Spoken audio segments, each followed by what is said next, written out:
시애틀 순복음교회 성도 여러분, 한 주간도 주님의 은혜 가운데 평안하셨습니까? 오늘도 참 좋은 날입니다. 이 귀하고 복된 주일 아침 하나님께 정성껏 예배 드리시고 주님이 우리를 위해서 준비하신 크고 놀라우신 사랑과 그 은혜를 체험하시는 여러분 되시기를 예수님의 이름으로 축원드립니다. 우리 다 같이 사도신경 하심으로써 10월 17일 셋째 주 주일 예배를 하나님께 드리겠습니다. 전능하사 천지를 만드신 하나님 아버지를 내가 믿사오며 그 외아들 우리 주 예수 그리스도를 믿사오니 이는 성령으로 잉태하사 동정녀 마리아에게 나시고 본디오 빌라도에게 고난을 받으사 십자가에 못 박혀 죽으시고 장사한 지 사흘 만에 죽은 자 가운데서 다시 살아나시며 하늘에 오르사 전능하신 하나님 우편에 앉아 계시다가 저리로서 산자와 죽은 자를 심판하러 오시리라. 성령을 믿사오며 거룩한 공예와 성도가 서로 교통하는 것과 죄를 사하여 주시는 것과 몸이 다시 사는 것과 영원히 사는 것을 믿사옵나이다. 아멘. 오늘 은혜 받으실 하나님의 말씀은 요한복음 11장 32절에서 40절 말씀입니다.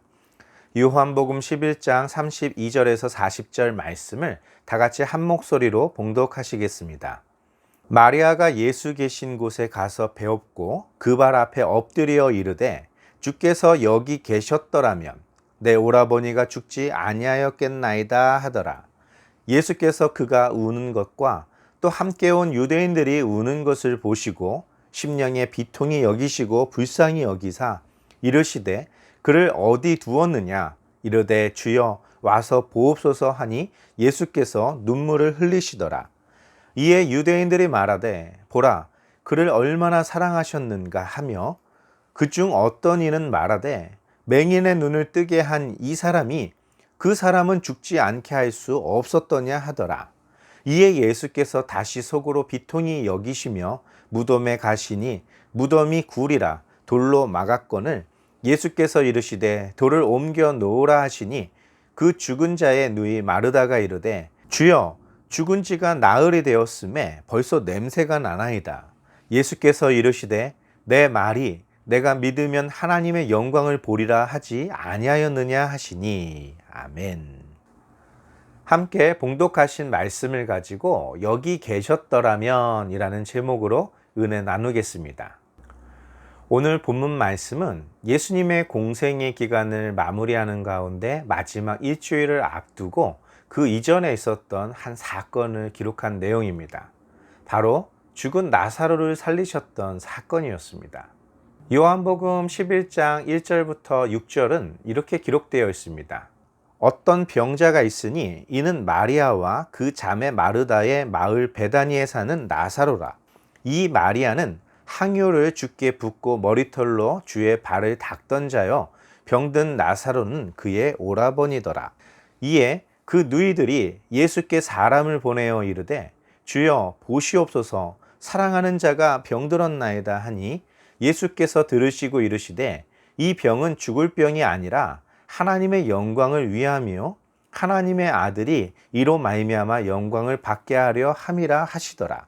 예수께서 본래 마르다와 그 동생과 나사로를 사랑하시더니 나사로가 병들었다 함을 들으시고 그 계시던 곳에 이틀을 더 유하시고 아멘.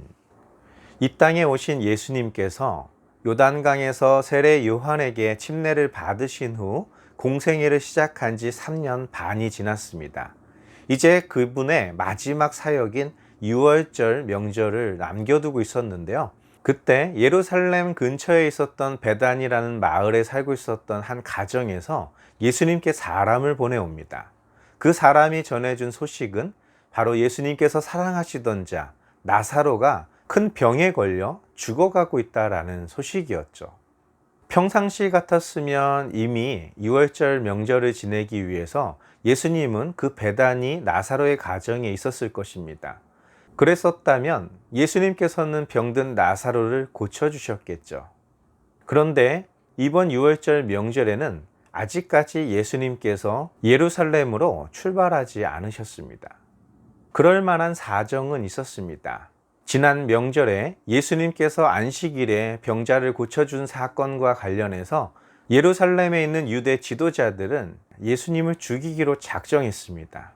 바로 이 유월절 명절에 예수는 분명히 예루살렘으로 올 것이고 그때 그를 잡아 죽이기로 작정한 것이었죠. 그래서 예루살렘에서는 많은 사람들이 수군대기 시작합니다. 이번 명절에도 과연 예수가 예루살렘에 올 것인가 라는 그런 문제와 관련된 것이었죠.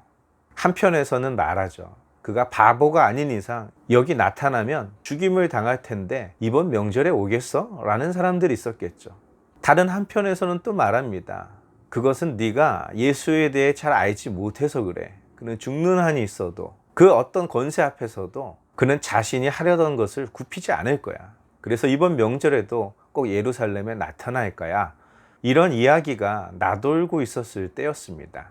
다시 말해서 그 어느 때보다도 긴장감이 맹돌고 있었고 예수님의 사역에 있어서도 굉장한 위협이 되는 그런 시기였던 것이죠. 평상시 같았으면 벌써 오셨을 예수님.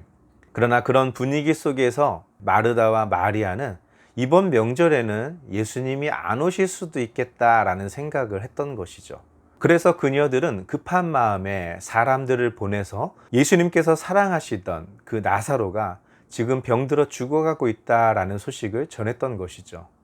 그 소식을 들었던 예수님께서는 소식을 전해준 사람과 그곳에 있는 모든 사람들에게 말씀하십니다. 이 병은 죽을 병이 아니라 하나님의 영광을 위한 것이요 또한 하나님의 아들 또한 이로 말미암아 영광을 받게 될 것이다 라고 말씀하셨습니다.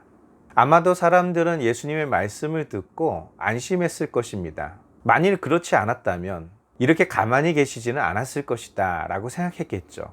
그 가정이 예수님에게 어떤 가정인데 예수님이 얼마나 사랑하셨던 나사로와 그 누이들이었는데 평소 예수님의 성품 같아서는 죽는 한이 있어도 그를 살리기 위해서 달려가셨을 것입니다. 아니면 회당장의 아이나 로마의 군인이었던 백부장의 하인이 죽어갔을 때처럼 말씀만으로도 그 병을 고치시고 소식을 전해준 자들을 안심시켜 돌려보냈을 것입니다. 그러나 주님은 그렇게 하지 않으셨습니다. 그렇게 예수님께서는 그 계시던 곳에서 이틀을 더 머물러 계셨던 것이죠. 제자들 역시 이에 대해 주님께 묻지 않았습니다. 아마도 제자들의 생각 역시도 이번 명절에는 아무래도 예수님이 예루살렘에 가지 않으실 거라고 생각했을 수도 있습니다. 죽을 병이 아니라고 말씀하셨고 하나님의 영광을 나타낼 것이다 라고 말씀하셨기 때문에 무엇인가 그 가정에 슬픔이 아닌 큰 기쁨이 있을 거라는 그런 생각을 하고 있었을 것입니다. 그런데 오늘 본문에서도 우리가 알 수 있듯이 나사로는 살 소망이 없었던, 곧 병으로 인해 죽어가고 있었던 것이죠. 바로 예수님께서 이틀을 더 머무셨던 그 시간에 그는 점점 더 쇠약해지고 그의 숨은 더욱 거칠어졌으며 급기야 그는 죽게 되었던 것이죠. 그쯤에 예수님께서 자리를 털고 일어나십니다. 나사로를 깨우러 가겠다라는 것이었죠. 그때 제자들의 반응은 이렇습니다. 주님, 잠들었으면 곧 낫겠나이다 라는 대답이죠. 이 말은 굳이 주님이 지금 위험한 상황에 가실 필요까지 있습니까? 이제 푹 자고 나면 이제 기력도 회복되고 자리에서 털고 일어날 텐데 지금 상황이 이런데 굳이 예루살렘까지 가실 필요까지 있습니까? 라고 물었던 것이죠. 그때 주님이 제자들에게 말씀하십니다. 내가 잠잔다 라고 말하는 것은 그냥 단순히 잠을 자고 있는 것이 아니라 죽은 것을 말하는 것이다. 나는 그 죽은 나사로를 살리러 지금 갈 것이다 라고 말씀하시죠. 그때 도마가 말합니다. 우리도 주와 함께 죽으러 가자 라는 말이었죠. 우리는 도마하면 예수님의 부활을 믿지 못했던 의심 많은 도마로만 이해하고 있지만 도마는 예수님을 위해서라면 자신의 목숨도 바칠 수 있을 만큼 예수님을 사랑하는 제자들 중에 하나였습니다. 예수님이 얼마나 슬프셨으면 지금 가시면 잡혀서 죽을 수도 있는데 우리도 같이 가자. 예수님을 보호하자. 설령 예수님과 함께 죽는 한이 있어도 우리 함께 가자 라고 고백했던 것입니다. 오늘 본문 말씀에 이렇게 기록되어 있습니다. 요한복음 11장 32절에서 40절 말씀을 다시 한번 보겠습니다. 마리아가 예수 계신 곳에 가서 배웠고 그 발 앞에 엎드려 이르되 주께서 여기 계셨더라면 내 오라버니가 죽지 아니하였겠나이다 하더라. 예수께서 그가 우는 것과 또 함께 온 유대인들이 우는 것을 보시고 심령의 비통히 여기시고 불쌍히 여기사 이르시되 그를 어디 두었느냐 이르되 주여 와서 보옵소서 하니 예수께서 눈물을 흘리시더라. 이에 유대인들이 말하되 보라 그를 얼마나 사랑하셨는가 하며 그중 어떤 이는 말하되 맹인의 눈을 뜨게 한 이 사람이 그 사람은 죽지 않게 할 수 없었더냐 하더라. 이에 예수께서 다시 속으로 비통히 여기시며 무덤에 가시니 무덤이 굴이라 돌로 막았거늘 예수께서 이르시되 돌을 옮겨 놓으라 하시니 그 죽은 자의 누이 마르다가 이르되 주여 죽은 지가 나흘이 되었음에 벌써 냄새가 나나이다. 예수께서 이르시되 내 말이 내가 믿으면 하나님의 영광을 보리라 하지 아니하였느냐 하시니. 아멘. 마리아와 마르다는 큰 슬픔에 빠져 있었습니다. 자신들의 오라버니 예수님이 사랑하시던 나사로가 병들어 죽어가고 있다는 소식을 전하기 위해 사람들을 보냈지만 주님은 오시지 않았고 어떤 회신도 없었습니다. 그리고 이미 그녀들이 사랑하던 오라버니 나사로는 죽어 동굴에 장사되었습니다. 큰 슬픔에 빠져 있었던 그들, 많은 사람들이 함께 모여 그 가정을 위로하고 있었을 때 예수님이 그 가정에 나타나셨죠. 언니였던 마르다가 먼저 예수님을 맞이하러 갑니다. 그리고 말씀드리죠. 주님이 여기 계셨더라면 우리 오라버니는 죽지 않았을 텐데 라는 그런 슬픔을 예수님께 말씀드렸죠. 물론 예수님이 그곳에 올 수 없는 그런 예루살렘의 분위기를 마르다가 모르지는 않았습니다. 그럼에도 불구하고 혹시나 하는 기대감이 있었던 것이죠. 주님이 정말 많이 사랑하셨던 그런 남매였기 때문입니다. 어려운 상황인 것은 알지만 기대가 너무 컸던 것일까요? 사실 그 기대만큼이나 아쉬움도 적지 않았을 것입니다. 자신의 오라버니가 죽은 것이 예수님 탓은 아니지만 적어도 예수님은 그 오라버니가 죽지 않도록 할 만큼 강한 능력이 있었기 때문이죠. 이제는 그 모든 것이 아무 소용이 없어져 버렸던 것이죠. 예수님은 마르다에게 말합니다. 나는 부활이요 생명이니 나를 믿는 자는 죽어도 살겠고 무릇 살아서 나를 믿는 자는 영원히 죽지 않을 것이다 말씀하시죠. 마르다의 고백은 저도 주님이 마지막 때에 죽은 자를 살리시는 구원자 메시아이심을 믿고 있습니다 라는 고백을 하죠.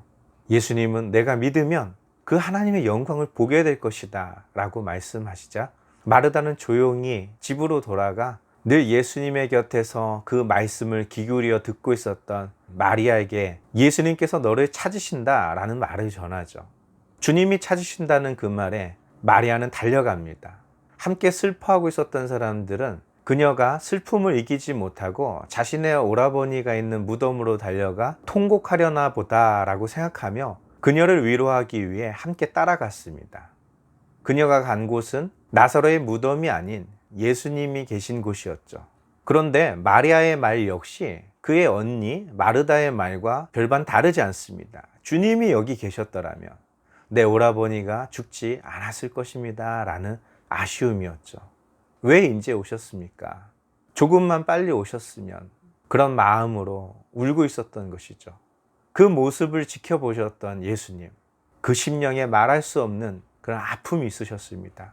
그리고 마리아에게 묻습니다. 내 오라버니를 어디에 두었는가 라는 것이죠. 마리아는 와서 보시옵소서 라고 말하며 나사로의 무덤 있는 곳으로 예수님을 안내합니다. 그때 예수님께서도 마리아와 함께 눈물을 흘리고 계셨습니다. 이 모습을 지켜봤던 많은 유대인, 정말 이 나사로, 마르다와 마리아, 이들을 주님이 얼마나 사랑하셨는가. 그 눈물도 눈물이지만 예수님이 지금 이곳에 오셨다는 것만으로도 목숨을 걸고 왔다라는 것이죠. 그들은 다 알고 있습니다. 정말 예수님은 이 가정을 사랑하셨구나 라는 것을 모두 느끼고 있었던 것이죠. 그런데 그 중에는 그렇게 사랑하시면 뭐해? 이미 나사로는 죽었는데 지난 명절에 안식일날 장님의 눈을 뜨게 하셨던 그 주님이 이 죽은 나사로를 죽지 않게 하실 수는 없었는가 라는 것이죠. 이제 와서 울면 무슨 소용이 있습니까? 라는 것입니다. 어쩌면 이런 모습들이 우리들의 모습입니다. 우리에게 어떤 문제가 있을 때마다 우리는 하나님께 기도합니다. 또한 믿음의 사람들, 중보자들에게 기도 제목을 내놓고 하나님께 간절히 기도해 주기를 바라는 것이죠. 그런데 때로는 우리의 예상과는 다르게 어떠한 응답도 없을 때도 있습니다. 심지어는 우리가 바라지 않는 결과가 현실로 나타날 때도 종종 있습니다. 그럴 때마다 우리 기도를 들어주시지 않으신 주님, 왜 그렇게 하셔야만 했는지 주님께 질문할 때가 많이 있겠죠. 하나님에게는 이 문제를 해결할 수 있는 능력이 있으신데 왜 그렇게 하지 않으셨는지에 대한 질문일 것입니다. 바로 마르다와 마리아가 말했던 것처럼 주님이 여기 계셨더라면 이라는 질문이겠죠. 큰 돌로 막혀있는 나사로의 무덤 입구를 열어놓으라고 하셨습니다. 마르다가 말하죠. 주님, 벌써 죽은 지 나흘이나 지났습니다. 이미 나사로의 몸은 부패되고 있었습니다. 냄새가 나고 있었습니다. 마르다의 말은 이것입니다. 죽은 나사로의 모습을 보고 그를 애도하고 싶은 마음이야 이해하지만 굳이 그럴 필요까지 있습니까? 그저 무덤 밖에서 애도해 주시는 것만으로도, 아니 이렇게 이곳에 오신 것만으로도 충분합니다 라는 뜻이었겠죠. 그때 예수님은 말씀하십니다. 너희가 믿으면 하나님의 영광을 보리라 하지 아니하였느냐라는 말씀이죠.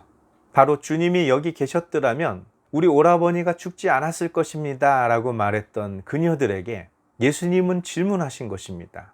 너희가 진정 나를 메시아라 말하며 마지막 때에 죽은 자를 살리는 하나님께 기름 부음 받은 자로 믿는다면 하나님의 영광을 보게 될 것이다 라는 것이죠. 내가 어디에 있는지, 내가 이곳에 있었는지 그것은 그렇게 중요하지 않다라는 것이죠.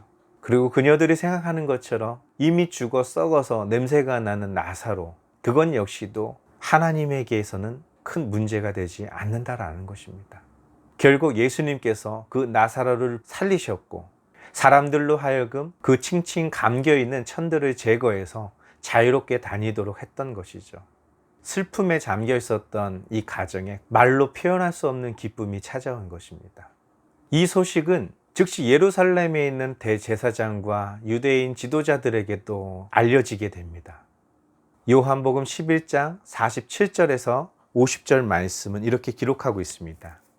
이에 대제사장들과 바리새인들이 공회를 모으고 이르되 이 사람이 많은 표적을 행하니 우리가 어떻게 하겠느냐? 만일 그를 이대로 두면 모든 사람이 그를 믿을 것이요 그리고 로마인들이 와서 우리 땅과 민족을 빼앗아 가리라 하니 그 중에 한 사람 그 해의 대제사장인 가야바가 그들에게 말하되 너희가 아무것도 알지 못하는도다. 한 사람이 백성을 위하여 죽어서 온 민족이 망하지 않게 되는 것이 너에게 유익한 줄을 생각하지 아니하는도다 하였으니. 아멘. 참으로 이상한 논의가 벌어지고 있는 것이죠. 예수님은 장님의 눈을 뜨게 하셨고 예수님은 죽은 자를 살리셨습니다. 그중 어느 것이 공회를 소집하고 이스라엘 종교 지도자들이 함께 모여서 예수님을 죽여야 되는 조건이 있습니까? 예수님은 로마에게도 그리고 이스라엘 종교 지도자들에게도 아무런 죄를 지은 것이 없습니다. 그럼에도 불구하고 이들의 논의, 예수님을 죽이려는 것은 그들에게 너무나 합당한 것이었습니다. 바로 예수님께서 증거하신 하나님의 나라, 이 세상의 모든 권세와 영광을 하나님께서 그에게 주셨다라고 말했던 복음 때문이었습니다. 이것이 큰 문제가 되는 것이었습니다. 다윗의 왕국을 재건할 메시아를 기대하고 있었던 유대인들에게 있어서의 예수님의 이러한 행보는 그가 하나님이 보내신 메시아라는 것을 확신하게 될 것이고 그러한 움직임은 마치 로마 제국에 있어서는 역모를 일으키는 모습으로 비춰질 수 있다는 것이죠. 단순히 예수의 인기가 높아지는 것이 아니라 이 민족이 말살되게 되어 있었다라는 위기감을 느끼고 있었던 것입니다. 그래서 그 해의 대제사장이었던 가야바는 이제 더 이상 우리의 결단을 늦출 수 없다라는 판단이었죠. 바로 저 한 사람 예수가 죽임을 당함으로써 모든 민족이 생명을 보존하는 것이 더 중요하다라는 판결이었습니다. 그렇게 예수님은 아무런 죄도 없었지만 반드시 죽어야 되는 인물이 되었던 것이죠. 예수님은 이 마지막 유월절 사역을 마치시고 십자가에서 죽임을 당하셨습니다. 바로 그것을 위해서 오신 것이었습니다. 그런데 여기서 우리가 한 가지 살펴볼 것이 있습니다. 요한복음에는 예수님이 행하셨던 수많은 기적들 중에 단 7가지의 기적을 표적으로 기록하고 있습니다. 그 중에서 6번째 기적이 바로 나사로를 살리셨던 것이고, 마지막 7번째 사건이 하나님의 아들 예수 그리스도의 부활이었습니다. 요한복음에서도 태초에 말씀이 계셨고 그 말씀이 하나님과 함께 계셨으며 그 말씀으로 모든 것이 지어졌다라는 선언으로 시작하고 있습니다. 마찬가지로 요한복음에 나타난 이 7가지의 기적들은 바로 천지 창조의 사건들과 깊은 관련이 있다는 것이죠. 6일째 되던 날에 하나님이 인간을 만드셨습니다. 바로 죽음, 허무, 원망, 슬픔, 이 모든 것들이 둘러싸여 있는 그곳에 주님은 말씀 한마디로 나사로를 살려 생명으로 바꿔 놓으셨다는 것이죠. 그리고 마지막 7일째 되던 날, 주님의 그 안식일 날, 예수님께서는 모든 죽은 자를 살리시기 위한 부활의 첫 열매가 되셨다라는 것이죠. 예수님이 여기 계셨더라면 그들이 가지고 있는 문제가 사라졌을 수도 있었겠죠. 예수님이 여기 계셨더라면 그의 오라버니 나사로가 죽지 않을 수도 있었습니다. 맞습니다. 그런데 그 오라버니가 죽지 않는다고 해서 문제가 사라지지는 않습니다. 죽은 오라버니가 다시 살아났다고 해서도 그 가정의 문제가 사라지지 않는다라는 것이죠.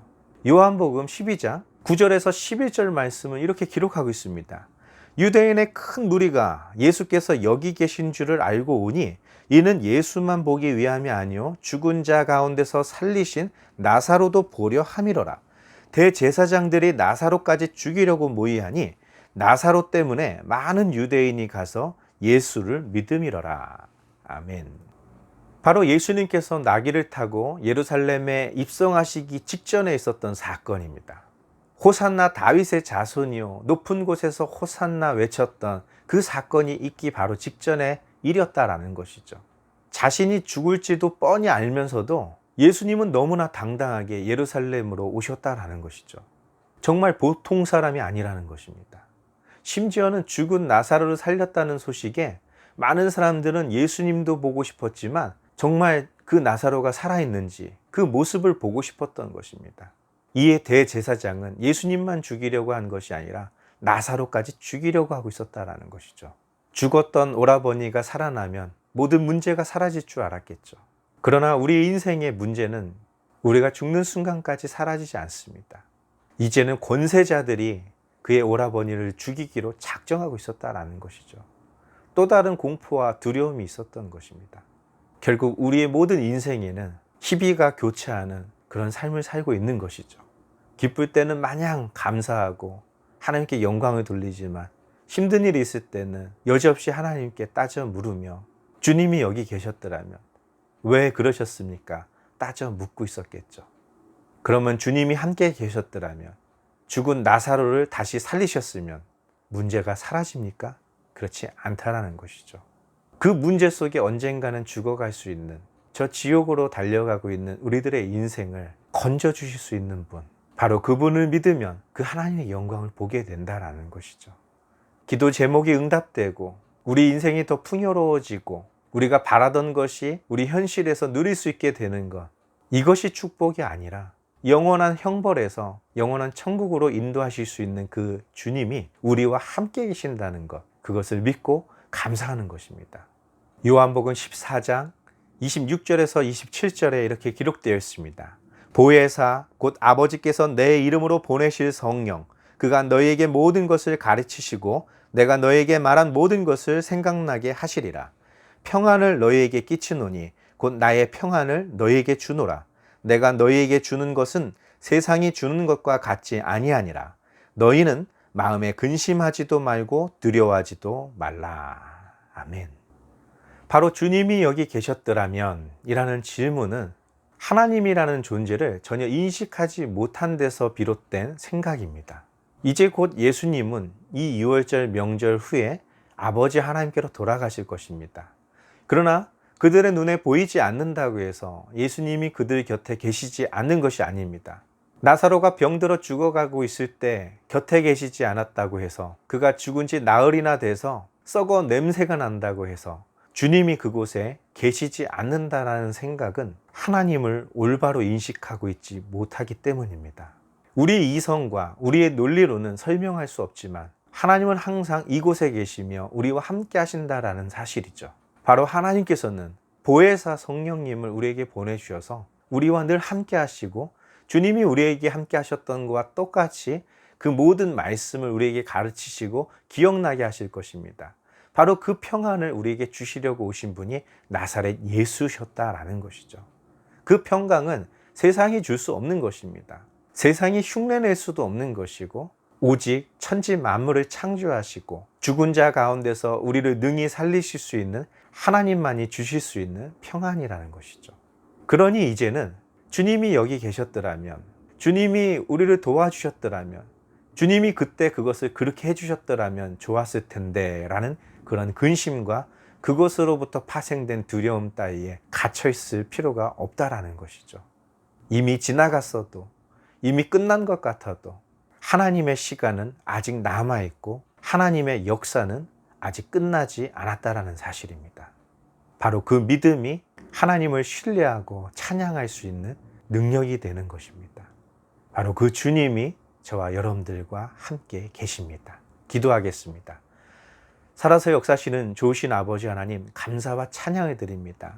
우리는 때로는 주님이 여기 계셨다면, 주님이 우리와 함께 하셨다면, 그때 주님이 도우셨다면 하며 아쉬워하고 아버지 원망하기도 합니다. 기대가 컸기에 원망도 있고 기대가 컸기에 아쉬움도 크게 남지만, 그러나 우리가 모르는 것은 우리가 기대하는 것 그 이상 하나님이 우리를 향하여 모든 것을 준비하고 계신다라는 것입니다. 우리가 모든 것들이 해결되고 응답받았다고 해서 문제가 사라지는 것은 아닙니다. 그것이 우리에게 영원한 기쁨을 가져다 주지도 못합니다. 그러나 하나님께서는 우리에게 영원한 기쁨을 주시려고, 영원한 안식과 평안을 주시려고 예수 그리스도를 우리에게 보내주셨습니다. 오늘도 그 예수님과 함께 동행하며 많은 사람들에게 그 예수님을 증거하는 우리 모두가 되게 도와주시옵소서. 예수님의 이름으로 감사하며 기도드리옵나이다. 아멘. 우리 다 같이 주기도문 하심으로써 10월 17일 셋째 주 주일 예배를 모두 마치겠습니다. 하늘에 계신 우리 아버지여, 이름이 거룩히 여김을 받으시오며 나라가 임하시오며 뜻이 하늘에서 이루어진 것 같이 땅에서도 이루어지리이다. 오늘 우리에게 일용할 양식을 주시옵고 우리가 우리에게 죄 지은 자를 사하여 준 것 같이 우리 죄를 사하여 주시옵고 우리를 시험에 들게 하지 마시옵고 다만 악에서 구하시옵소서. 나라와 권세와 영광이 아버지께 영원히 있사옵나이다. 아멘. 우리들의 인생에서나 신앙생활에서도 문제는 끊임없이 일어납니다. 기도를 열심히 하지 않아서, 하나님의 말씀대로 살지 못해서 그런 문제 속에 빠져들 때도 종종 있겠죠. 그러나 한 가지 잊지 말아야 될 것은 기도를 많이 해도 그 일이 하나님을 위한 일이라고 해서 문제가 없거나 우리가 원치 않는 일이 일어나지 않는 것은 아니라는 것입니다. 우리는 살면서 기쁨을 누리는 것만큼 우리에게 슬픔이 닥쳐오는 건 역시 자연스러운 것입니다. 그런 인생들을 찾아오신 하나님, 우리가 어찌할 수 없는 그곳에서 우리를 건져주신 그 하나님의 평강이 이제는 우리를 붙들고 이끌어 가신다라는 것이죠. 바로 그것을 믿을 때 하나님의 영광을 보게 되는 것입니다. 10월 마지막 주 주일 31일은 미국에서 할로윈 데이로 지내고 있는 날이죠. 이제는 전 세계의 축제처럼 자리 잡은 문화이기는 하지만 우리 크리스찬들에게 있어서는 그리 반가운 축제는 아닙니다. 이런 풍조 속에서 다음 세대인 우리 아이들에게 세상과는 다른 우리가 가지고 있는 것을 나누고자 합니다. 바로 작년에 이어서 홀리윈 데이라고 예배 후 우리 교회 학교 학생들을 위해서 다채로운 모임들을 가지려고 합니다. 우리 함께 기도해 주시고 또 함께 동참하고자 하는 가족이나 그런 아이들이 있을 때 저에게 알려주시고 저희 교회로 보내주시면 재밌고 유쾌한 우리들의 문화를 만들어 가고자 합니다. 이를 위해서도 늘 생각날 때마다 함께 기도해 주시기를 부탁을 드리겠습니다. 한 주간도 주님의 은혜 가운데 평안하시고 또 다음 주에 함께 모여 주님을 찬양하고 예배하겠습니다. 할렐루야.